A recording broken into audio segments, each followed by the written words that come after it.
Hello, and welcome to today's interview with Darius Coveney, who is COO and CFO of Fluent Commerce. Darius, welcome. Thanks, Jason. Nice to be here.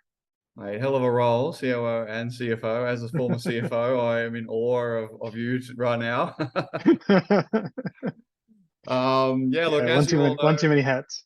yeah, no, I bet. Look, hopefully we can dig into how cake helps you with that when you're wearing many hats. You need as many Totally. tools and tricks and hacks as you can get. So hopefully we can dig into that a little bit. But yeah, look, as you all know out there, we're passionate about helping founders to create value from their equity. And one of the best ways is to learn, from industry leaders, how they're doing things, what experiences they've had. So, so we can hopefully hack through and not make as many mistakes. So welcome, Darius. Tell us a bit about Fluent Commerce. From what I can see, order management platform, got some really big names on there, including eBay, L'Oreal. Sounds like you guys are crushing it. Great rounds, great revenue. You were just telling me you had like biggest quarter ever last quarter. So very exciting. Yeah, it's been quite a ride. So yeah, as you said, we do order management software. So we tend to do a lot of work with e-commerce platforms. So we don't do the e-com platform piece, but we work very closely with some of those guys, Commerce Tools and the like. As a founding member of the Mac Alliance, if you want to look that up, pretty close with Commerce Tools and some of those other Mac driven businesses in putting together solutions for retail predominantly at the moment. Growing into the B2B space a bit more, but yeah, B2C retail has been a sweet spot and seem to have found a significantly rich vein in high-end fashion somehow. So having managed to sign L'Oreal and Chanel and Dior and a few others. So yeah, it's been good fun. Yeah, fabulous. I absolutely love hearing stories like that. Every founder every founder and startup team wants to find one of those veins and Totally. really just see things accelerate away. We all hear about the stories where you just can't keep up and the company's just, really exploding away from you. So yeah, really, really great to hear that, and awesome to have you on to share your journey. So we're sticking in and around the equity space for the discussion today, trying to, tease out some interesting stories and experiences. One element of these journeys that people find super interesting is around capital raising. So, what's been happening with the last round or two? Obviously, only things that you're able to share. Yeah, for sure. Hear a little bit about your rounds. Which investors you had. How things went with your cap table. Anything around that would be cool. Yeah, so Fluent's had an interesting journey. So you started out as, I guess, a part of another business that it was really the software that was helping that other business do what it was doing in terms of sort of last mile delivery stuff. And then one of the guys in there decided, well, actually, I could use this software elsewhere, and so the business split up, and Fluent became the piece that was offselling software, and the other company, Parcel Point, went on to kind of drive that last mile business. Yeah, right. And so Interesting. yeah, so that was an interesting time, and then sort of a couple of years later, and which is when I joined the business, so about nearly 4 years ago. Raised some money, some venture capital from a group called Arrowroot out of the US. So venture capital round, did a $13 million round then, and really. How did you guys go about finding Arrowroot? Was that an inbound? Was it outbound? Did you run around? Did you have advisors? Like, can you share a little bit about how you went about, getting such a decent sized round done? Yeah, sure. So definitely outbound. So lots of leather on the shoes. So not me, but the guys so Graham Jackson, who's the CEO, was the guy running around talking to everybody, getting on planes, going and knocking on doors. The business got really close with another investor, who went, well, we love it, we love it, we love it, we love it. Maybe we can just see one more quarter. And when the business was really had half a quarter worth of cash left, it's always a nice time to go, oh, can you have another quarter, please? The joys of venture capital raising. It's hard. But yeah, Yeah, but thankfully, I think the guys found Arrowroot, and Arrowroot saw the space, so they only invest in enterprise SaaS. They're not retail focused or kind of B2B or B2C necessarily focused, but they're very SaaS business focused, and so kind of saw the opportunity. Uh, Definitely, so when we get to sort of thinking about cap tables and the things that Kate can do in terms of helping us to manage all of that at the time, having raised the cash came before that. That we had a whole lot of convertible notes in the business, so the joys of converting them as part of that process and getting everybody along for the ride, and then the deal with Arrowwood had some funky terms, given that the business was pretty close to having to go and do something else, right? Or Yep. find a buyer or whatever. Short runways So create a lot of pressure, don't they? yeah, exactly. Um, so yeah, but I think the Arrowroot team, they did a good deal, but they've been an amazing supporter of us going forward. So as I said, that was about 4 years ago when the initial cash from them came in. They've supported us with a couple of rounds since. So Fantastic. all up, we've raised, what are we up to now? I think we've raised about $75 million into the business over its life. So What a yeah, great story.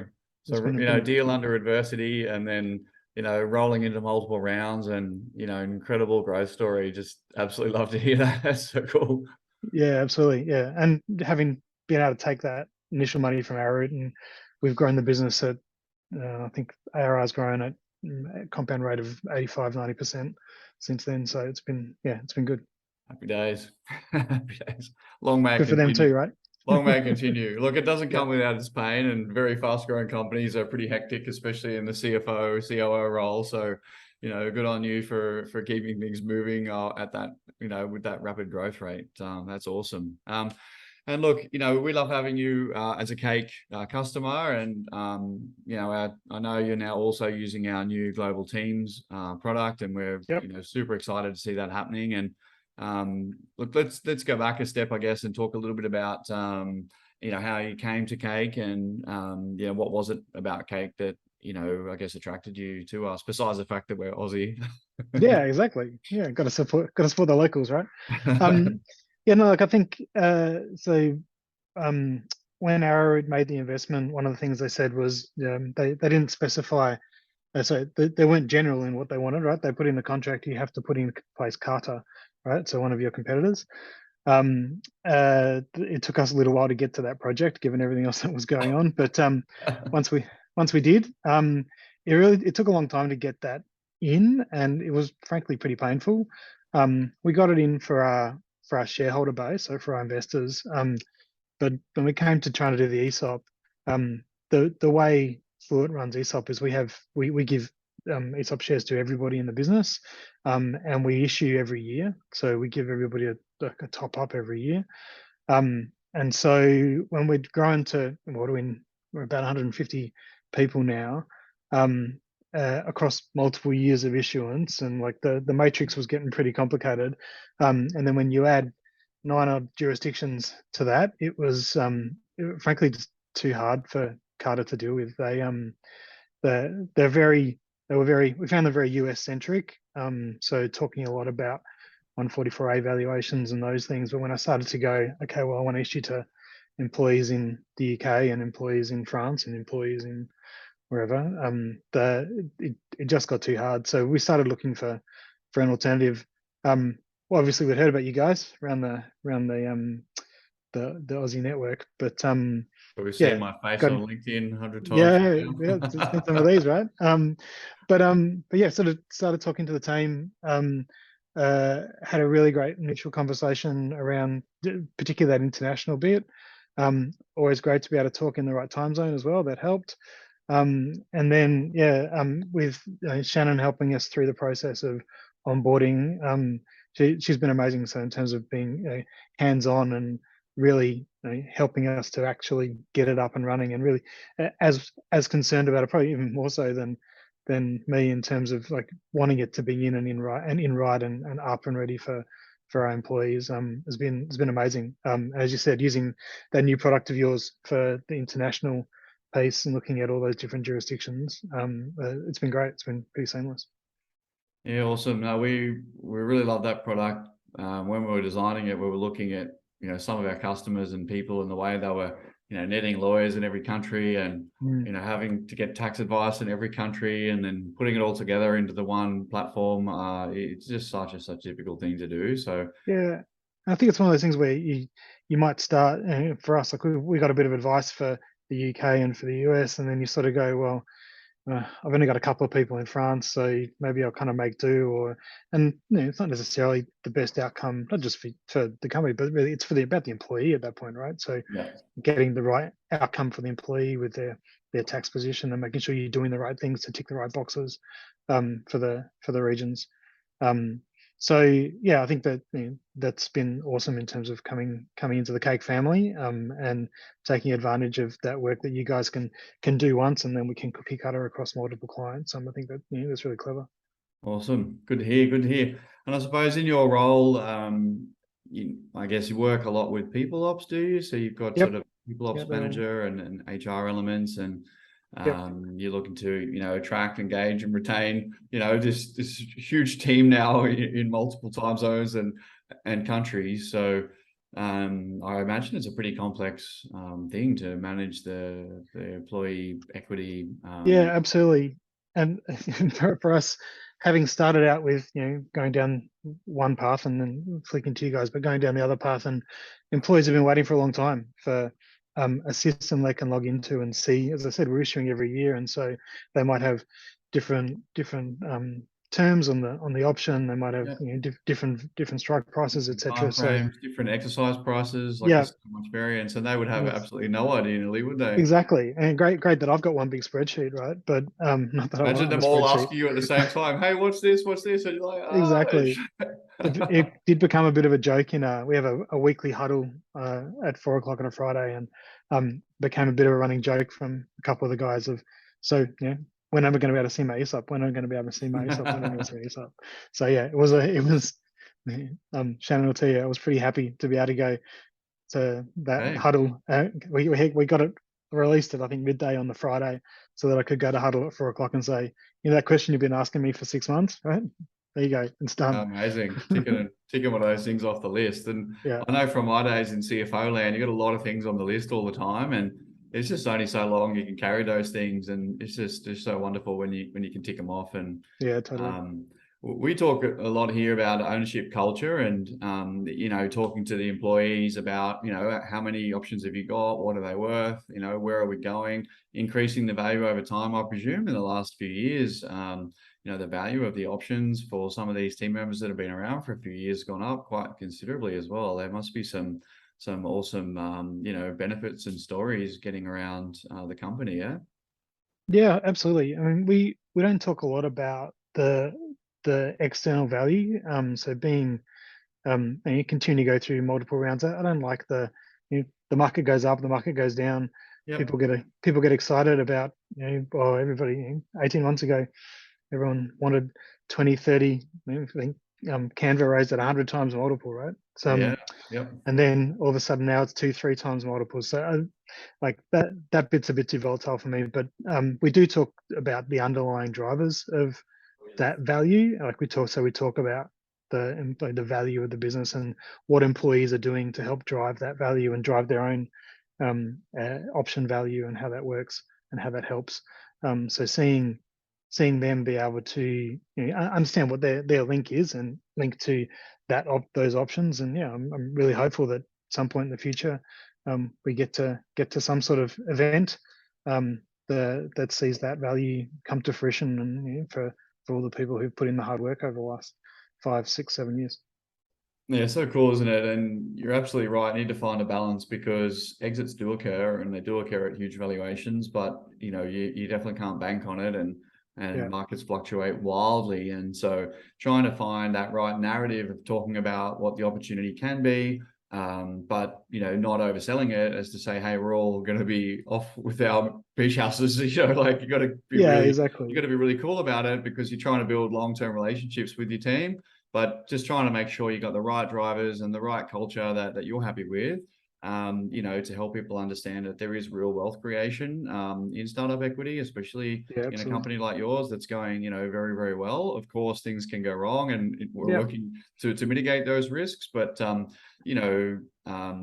other thing I saw companies doing recently, which I thought was really cool, was just finding exits in the industry. Real exits, and even real market prices. So it's real. These things do happen. Again, you don't want to oversell it, but it's just another way to try and help bring it into reality. Because I think on the downside, from the company perspective, if you've got 10-15% of your equity out with your team and they don't value it, that's an incredibly costly way to Absolutely. like burn money, or whatever you would call it. Like if you're not using it to attract, engage, and retain your team, and communicating it well, and bringing them on the journey, then you're really missing a trick. So yeah, Yeah, it's super agree important to entirely. get that right.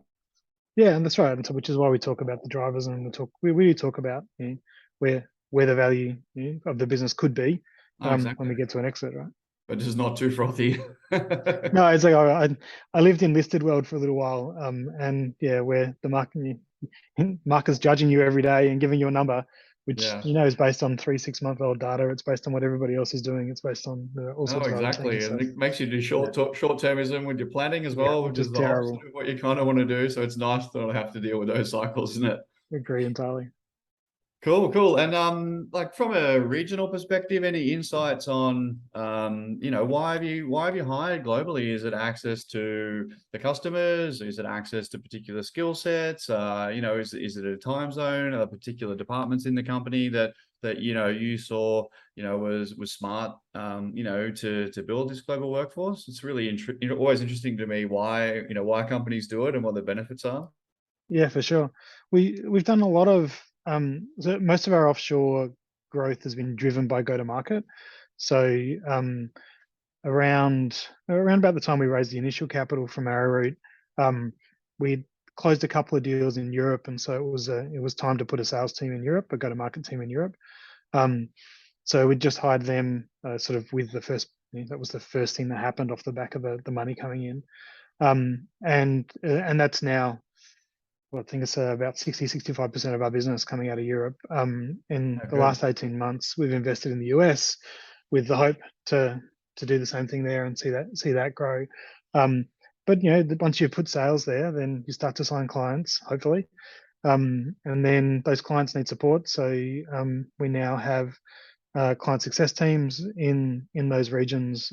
We've got support teams in those regions, um, where we're looking, and then you get a bit of bit of critical mass, and so you can put an office somewhere. We're interesting that we've got two quite different models that have just formed a bit organically. So in Europe, we're very France focused, France and UK, France and London, and we have an office in each of those cities. Fashion, Um, fashion capitals. Very good. Very good. yep, yeah, You get to and in the visit? US. Yeah. Well, I actually haven't made it to Paris yet. I was supposed to be there, and then COVID hit, so I Oh, I got didn't to get go last across. year. But I got to go last year. It's amazing. Make sure you get back there if you can. yeah. I want to go back and visit and do some work stuff. But yeah, Of definitely do course, some of do course. some not work stuff as well.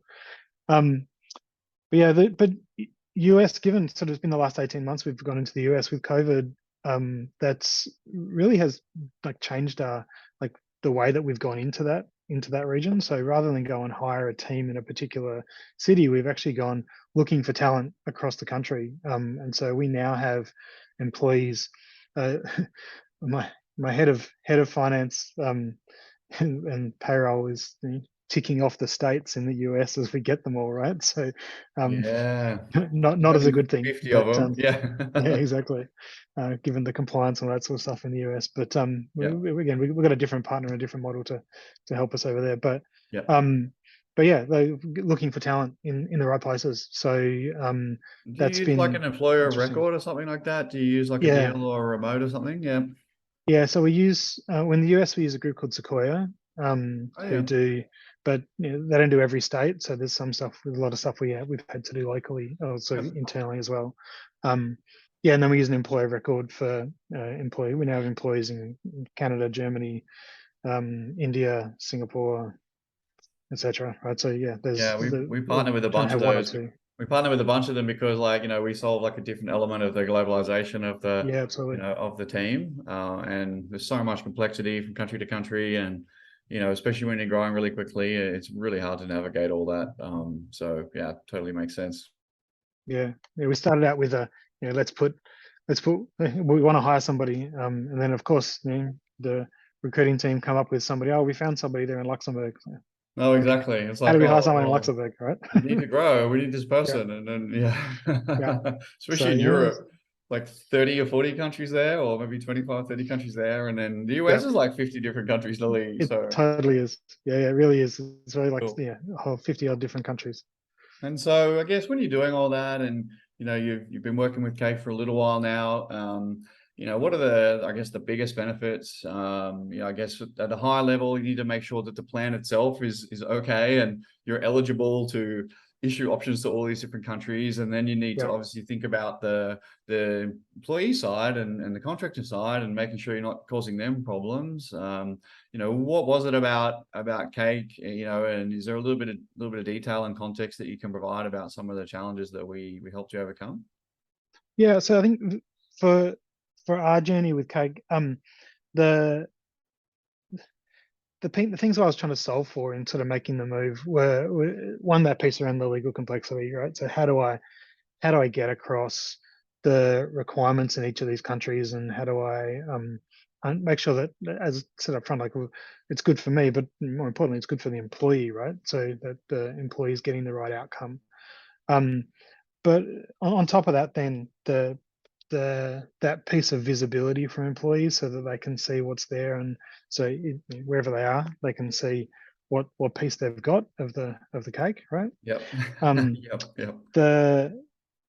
and then the other pieces for us were around, once we're getting up to, we're trying to issue options out to 150 people every year, and just we had that through spreadsheets and Oh a my God. word merge into PDFs and like all of that stuff, and then trying to get people's signatures back, and just all of the admin around that, and the operational admin.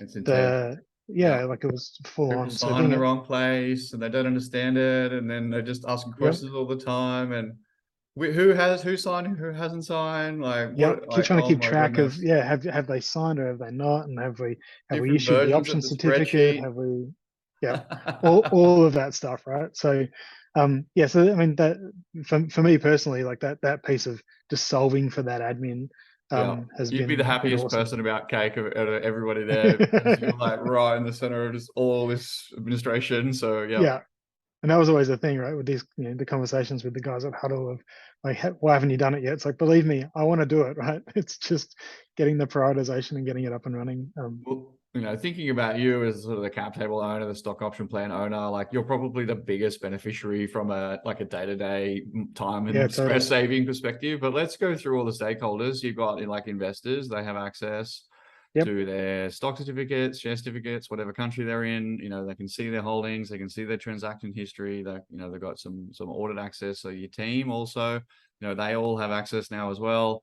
Obviously Yep. yourself as the owner, so you have access. Who else would have access? I guess the directors Yep. can sign directors resolutions if they need to. Who else Yeah. have you guys got logged in, or you be keen to might be benefiting from using Cake? Yeah. So as I said, definitely investors and those queries around, can I get a copy of my share certificate? So that sort of stuff. Definitely employees, as we've talked about. We haven't used, and that's the next thing for us to sort of get more out of Cake, is to use that director piece a bit more. Yep. So that saves me doing director resolutions on bits of Word and sending it through DocuSign or whatever. It'll be nice to keep that all in one place through Cake. You can do that with stockholders resolutions as well. Yep. And then does anybody help you? Is there like a people manager? Is there like a legal counsel, or have you got external attorneys and things like that? Have you managed to get those all signed in and using it yet, or is that on the to-do list? Yeah, so on the people side, so yeah, head of people and my head of people ops, both use it. So particularly, I've been getting people ops involved in terms of owning this piece now that it's up and running, and so for the new issues, etc. I didn't I didn't give her the mess that was the spreadsheets and the PDFs. Although she Good definitely idea. helped me out last year in terms of getting all that stuff together. But yeah, so they're definitely using it regularly. Um, the external legal have access, so in order to be able to look at the templates that we've got and those things. Um, but yeah, I think the big one for me is getting the director piece up and running now going forward. So we haven't really scratched the surface of that opportunity yet. Awesome to hear all those communication and collaboration benefits as well. So wonderful. Thank you for sharing all that. And I'm sure people will be, getting a much better understanding of how they can, help manage these things better. So thanks so much. And I normally like to finish, and I didn't send you this in advance, so sorry for putting you on the spot. We're big believers in, like health and creativity and, mainly sort of health and how it can help drive a company forward. And we call it creative, healthy lifestyle here. Every company has their own way, I guess, of providing like a great work environment. So, I always like to just ask my guests. So Darius, like, what can you share from Fluent Commerce that you guys have implemented to, help build like a thriving and positive culture? Well, I can turn my background off and take you for a walk. We have a we managed to nab a pretty unique office here in Sydney. So we've got a bit of a balcony out the front and at the side, and one of the things that Graham was really keen on, the CEO, when we came in, he decided that we had to have a tiki bar on the balcony. No way. So he bought a kit online, which arrived, which didn't go together. So he and Jamie, our chief strategy officer, got the circular saw out and cut all the bits, and we now have a very nice balcony with a tiki bar and some fake lawn and chairs and stuff. And yeah, it's pretty nice to sit out there on a day like today where it's blue skies and eat your lunch, Love or it. come in on New Year's Eve, and there was a group of us here on New Year's Eve watching the fireworks on the Sydney Harbour Bridge, which is pretty cool. Oh, you got a view of the bridge as well. Wonderful. Yep, All right. Well, I'll when send I you a picture. visit, I'm going to bring my grass skirt, and I'll bring you one, and then we'll fit right in. I'll get a photo. Sounds good. I look forward to that. All right, nice. Look, like, appreciate it. I'm sure we've added a ton of value for people out there that are looking to try and tackle these things. So thanks for Yeah. taking the time, and yeah, catch you soon. Thanks a No, lot. you're welcome. Appreciate it. Thanks, Jason. Yeah.